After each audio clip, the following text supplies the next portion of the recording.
This video is for you if you're experiencing chronic pain that doesn't seem to have a medical cause. Or maybe it does have a medical cause, but you're not getting any better. Or maybe you just suspect that there's more to the story. I suffered from chronic back pain for years, and I finally got rid of it when I started to understand something that I used to have no faith in, which is the connection between the mind and body. In this video, I will share 4 strategies for identifying repressed anger and other emotions that lead to back pain and other chronic pain. I know everyone is different, but these are the strategies that helped me not only identify those emotions and get rid of my pain, but just also have a richer, deeper emotional life and a more fulfilling life in general. In my previous video, I go into depth about how these repressed emotions can lead to back pain and other pain. I'll put a link above so that you can watch that video. That's a really good place to start if you haven't seen it. So let's talk about emotions. A lot of us consider emotions a little bit messy and maybe even a little bit scary. We consider them inconvenient because they often show up at inconvenient times. So we push them down subconsciously sometimes, and we hope that they'll go away. And a lot of us are even proud that we can do this. We feel like we are now controlling our emotions, or we're able to handle our emotions because they're not coming up at inconvenient times. I even remember when I started doing this and I felt like more of an adult. I felt like I could handle my emotions or control my emotions. But pushing down your emotions, even subconsciously, is not an evolved or a mature thing to do, because we're actually not handling them at all. And repressed emotions can do pretty inconvenient things when we ignore them. They don't go away and they don't magically resolve themselves. In fact, sometimes they can do especially inconvenient things. One thing repressed emotions can do is manifest physically into backaches or headaches or a whole number of other things. In fact, more and more studies are showing that the mind-body connection is a really strong one. And even an example like if you're feeling nervous and you start getting sweaty palms, that is a very simple, clear connection between the mind and body. When you repress emotions, especially anger, the brain can send a message to specific muscle systems to withhold the amount of blood flow that gets to those muscles. And when blood flow slows down, we don't get enough oxygen to those muscles, and that can cause a lot of pain. It's a syndrome that Dr. John Sarno coined TMS, or Tension Myositis Syndrome. This is the way that our body creates a diversion away from our emotions. So our focus then is on pain instead of feelings. I go into depth about this in my last video with pictures to describe that whole syndrome. So many of us have gotten so good at hiding or repressing these emotions. Sometimes we really don't know how we feel. If it's a simple situation and we're angry and we know we're angry, that's one thing. But if a situation is a little more complicated, or we're trying to be a mature adult, or we're trying to look a certain way, then things can get trickier.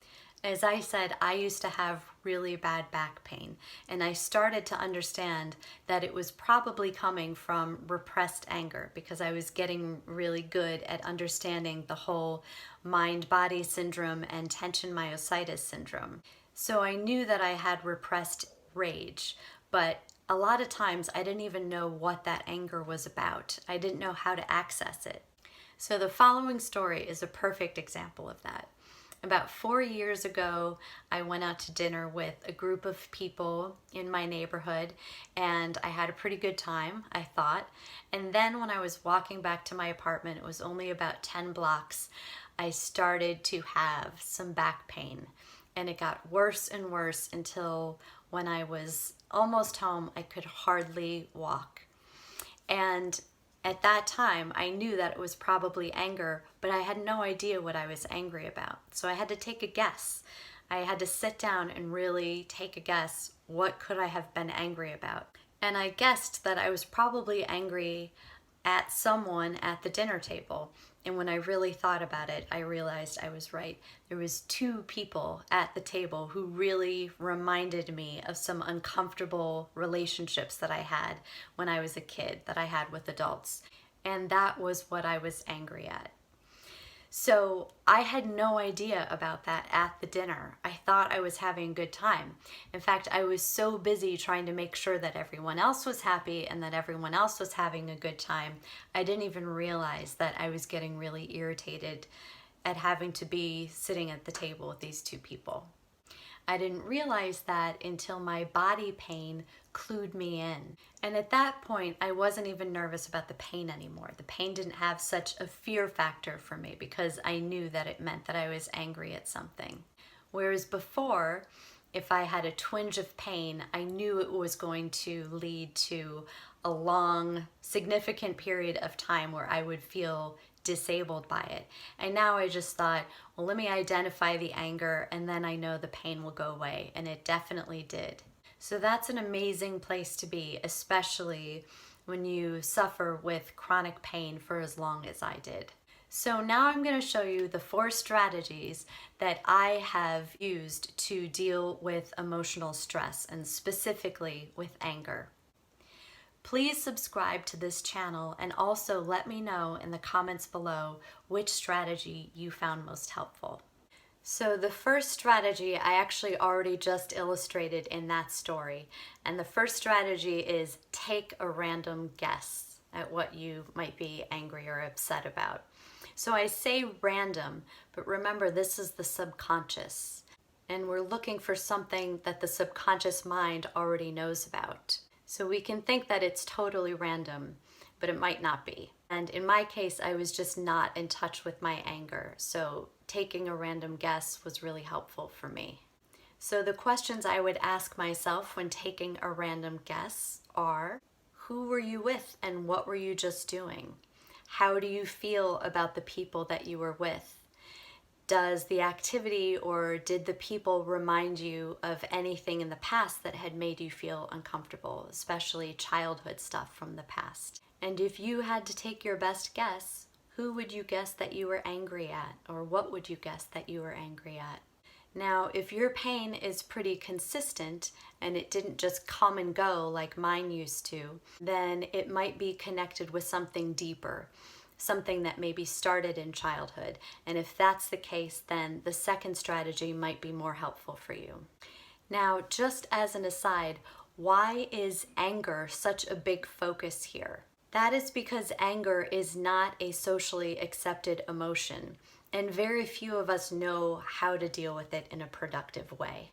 Plus, anger is the result of us not accepting something around us. It's us rejecting reality, rejecting what's happening.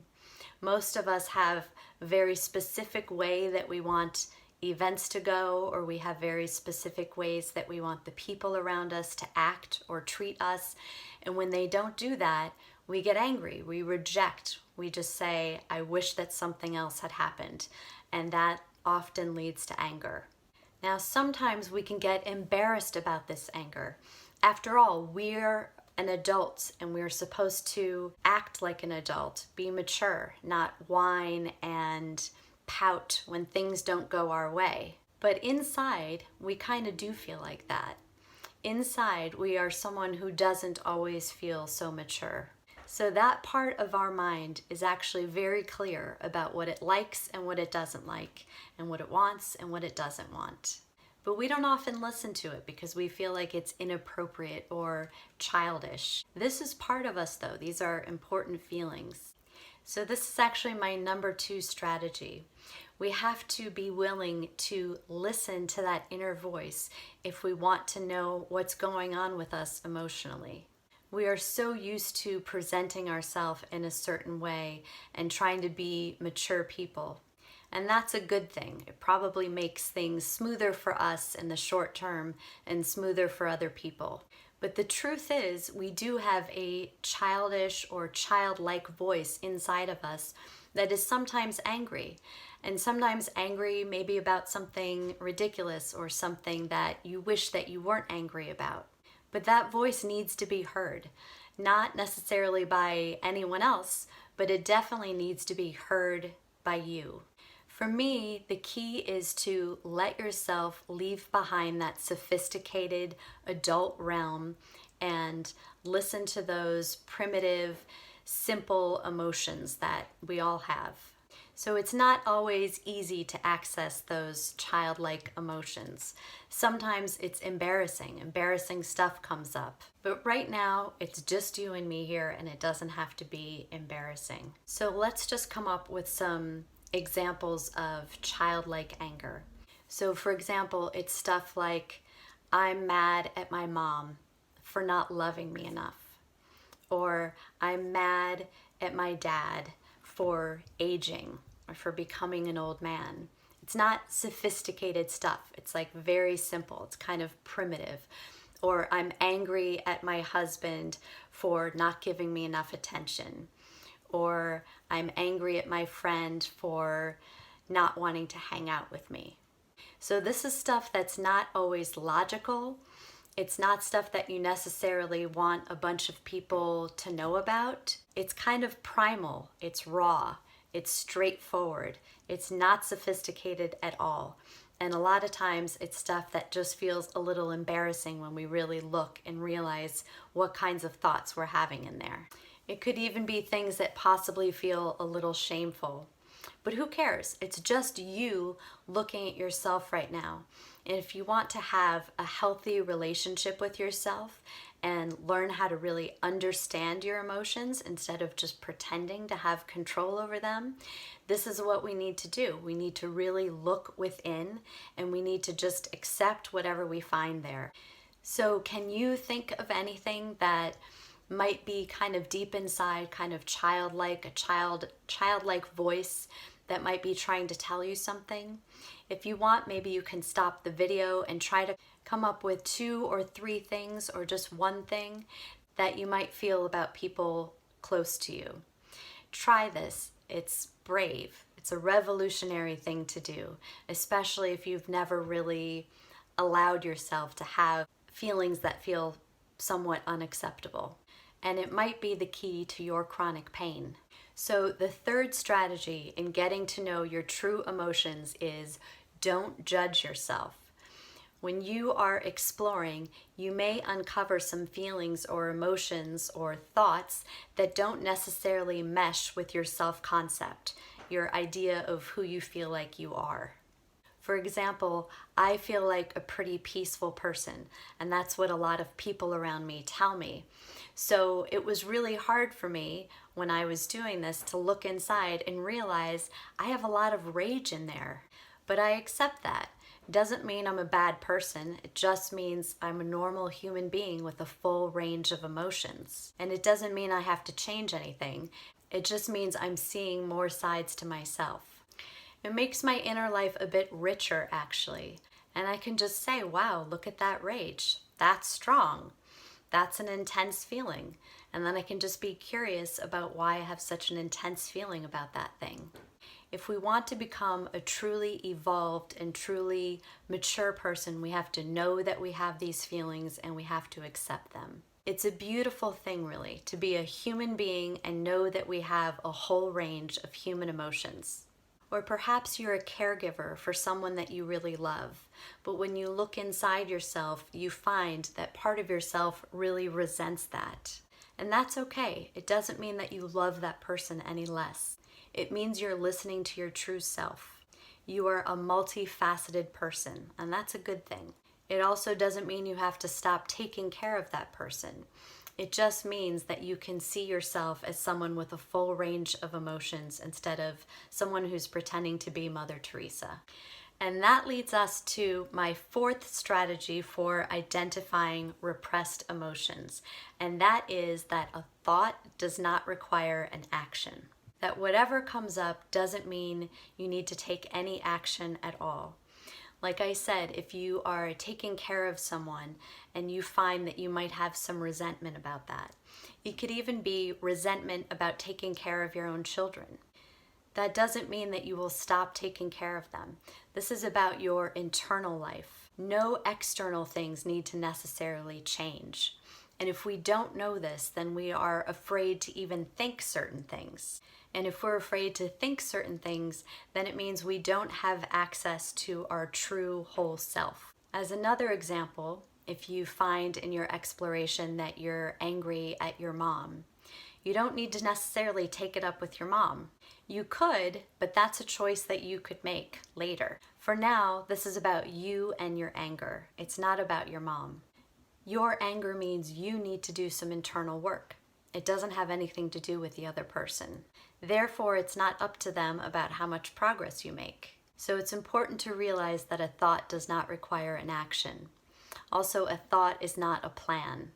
We can think whatever we want and just explore. We don't need to be committed to any action. What we're doing right now is internal work between you and you. That way you can explore whatever feelings or thoughts you want, no matter how childish or embarrassing or potentially socially unacceptable they are.